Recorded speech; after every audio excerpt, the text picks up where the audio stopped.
વડોદરા શહેરમાં ફરી એકવાર અકસ્માતની ઘટના સામે આવી છે, જેમાં જેલ રોડ ઉપર સિગ્નલ ઉપર ઊભેલી એસટી બસની પાછળ આવેલી એક 4 વ્હીલ કાર ધડાકાભેર અથડાઈ હતી। સદનસીબે આ અકસ્માતની ઘટનામાં કોઈ જાનહાનિ થવા પામી નથી। વડોદરા શહેરમાં છેલ્લા કેટલાય સમયથી અકસ્માતોની વણઝાર જોવા મળી રહી છે। આજ રોજ જેલ રોડ ઉપર બપોરના સમયે અકસ્માતની ઘટના સામે આવી છે।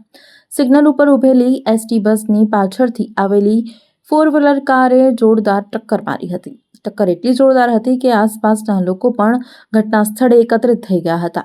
અકસ્માતની જાણ થતાં પોલીસ પણ તાત્કાલિક ઘટના સ્થળે દોડી આવી હતી અને પરિસ્થિતિ ઉપર કાબૂ મેળવ્યો હતો। સદભાગ્યે આ અકસ્માતની ઘટનામાં કોઈ જાનહાનિ થવા પામી નથી। મળતી માહિતી અનુસાર એસટી બસને સામાન્ય નુકસાન થયું છે, જ્યારે 4 વ્હીલર કારને પણ ભારે નુકસાન થયું હોવાનું સામે આવ્યું છે। सुबह 5 बजे से निकलकर सूरत से सुरेंद्रनगर जाने वाली बस को शायद 3 रास्ता के पास पॉइंट पर खड़ी थी। उसमें कार वाला पीछे घुस गया। उसमें कार में नुकसान था, हमारी बस में कोई नुकसान नहीं था।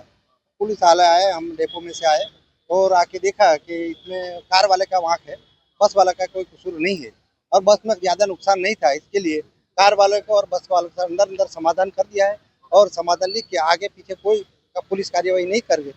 ऐसा करके हम छूटे पड़े हैं। सर, कितने लोग बस में सवार हैं? कोई बस में कोई बैठे कोई मुसाफिर को नुकसान नहीं है, अन्य कोई नुकसान नहीं है। कितने लोग सवार हैं? सुबह 9 बजे बस में कितने लोग सवार हैं? लगभग 30 लोग सवार हैं।